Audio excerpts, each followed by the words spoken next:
So just a review, because this entire month of January is dedicated to the study of adventure. So, and the reason I chose that is because it's the new year, and for the new year, we all want to make some type of resolution. We all want to grow and better ourselves, and it's always that first day of the new year where we're like, okay, what am I going to do this year? So I wanted to kind of give you a way to look at the new year through a different lens, and that lens is adventure. To see yourself as a hero or the heroine, and to set goals kind of from a different perspective. So we came back to the study of the compass on the first week, and we talked about how important it is at the beginning of the year to locate yourself. And I asked you guys to write some bios and just kind of consider, like, where are you in your life right now? What are you doing? And then also this idea with the compass of then where are you going? So last week we got really specific, and I had one other word I wanted you to focus on to add to adventure, which was? Passion. Yay, good class, right on. So we added this idea of the things that we love the most, we become passionate about, and that's a good place to start if you want to make some intentions for the new year. So again, instead of just like this boring list of, oh, I want to take better care of myself, I want to do more yoga, I want to lose weight, it's like, no, what are you passionate about in your life? And so I asked you to think of 5 things you were passionate about. Remember, did you guys do your homework last week?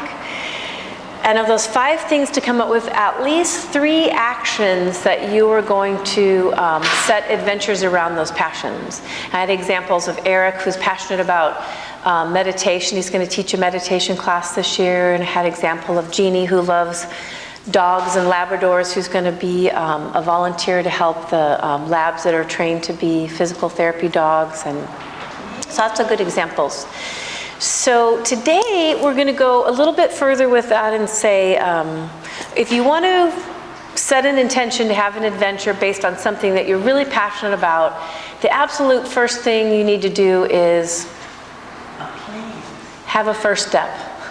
You need to do that one thing to get it started, to get it out of your head of just like, yeah, I want to work with dogs this year. I love labs. I'm going to call some places. You need to make that plan to do like the first thing that's going to start that adventure for you.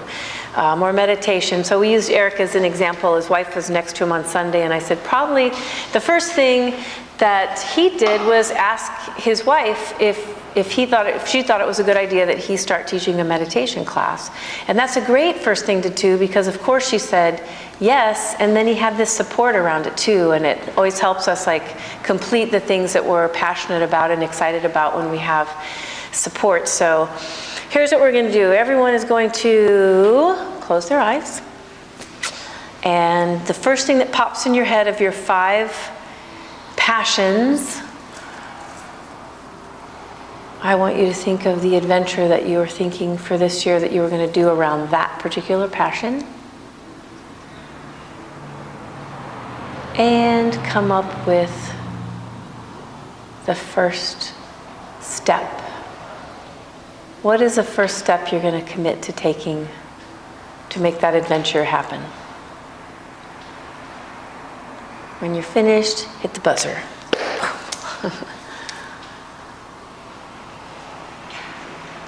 Some of your eyes are still moving.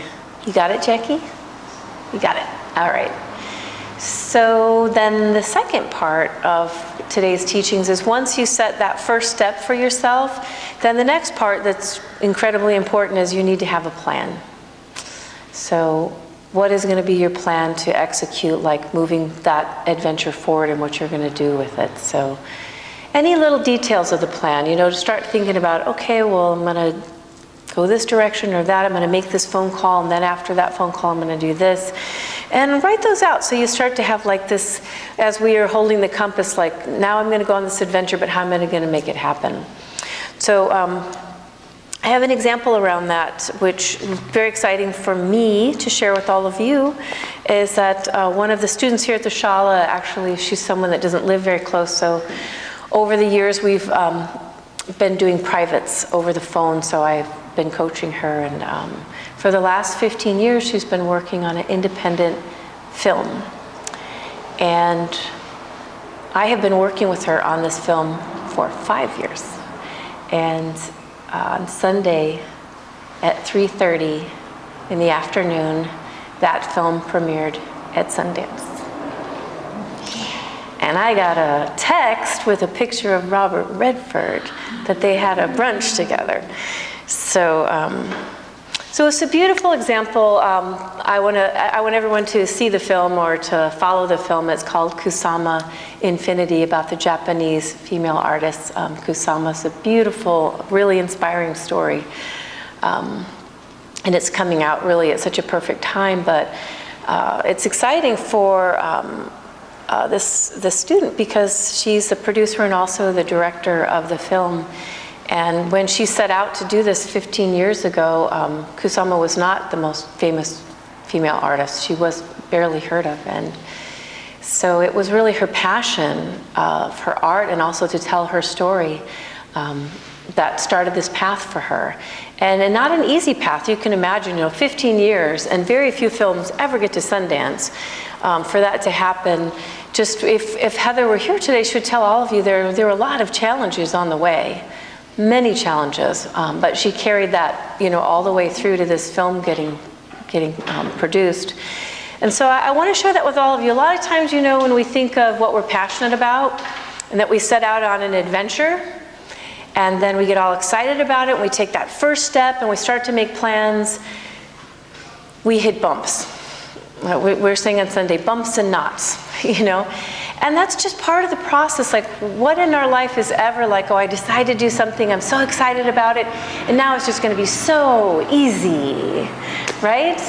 It's rarely that way. It's more that when you set out for an adventure, you know that you're going to be meeting some obstacles and some challenges, but that's part of what makes it an adventure, is that we face those things. And so on Sunday we talked a little bit about on our adventures, just expecting to get out of your comfort zone, expecting to be challenged and to be courageous, and as Casper said, to expand your comfort zone.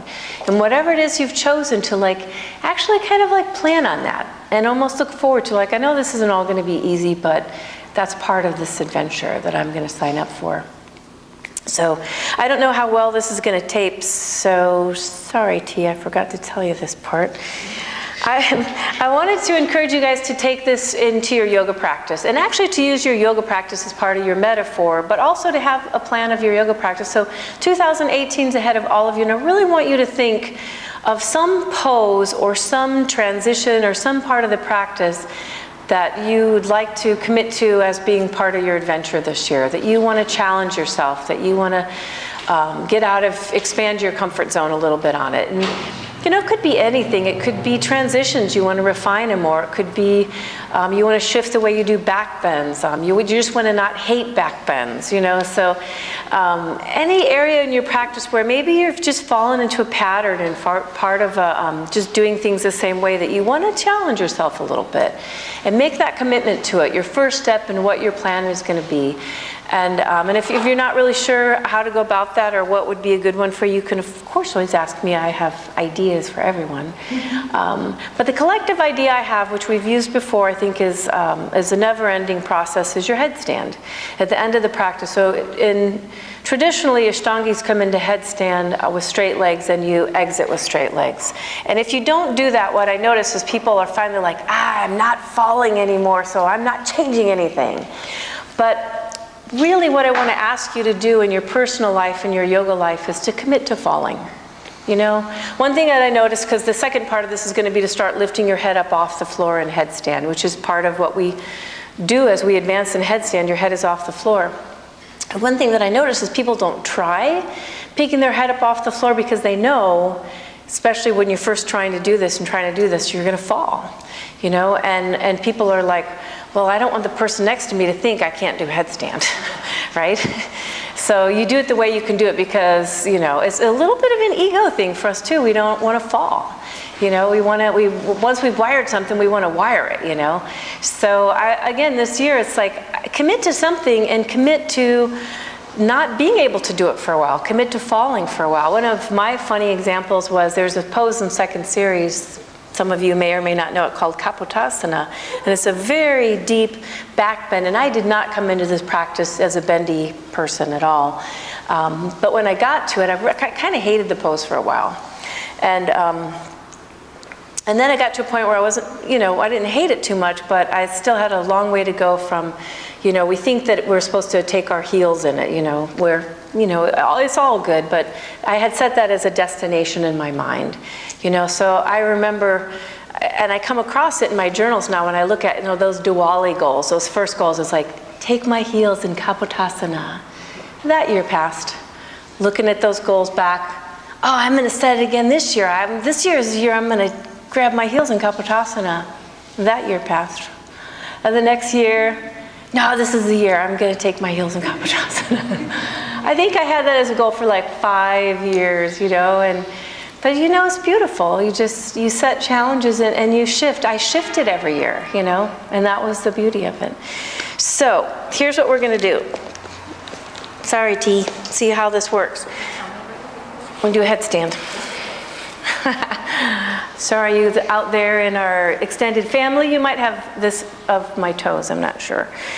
So for all of us, I'd like you to, first off, is be able to come into headstand without dinking around. Like everything else in your practice, headstand is meant to be a 2-breath, a 2-movement entrance.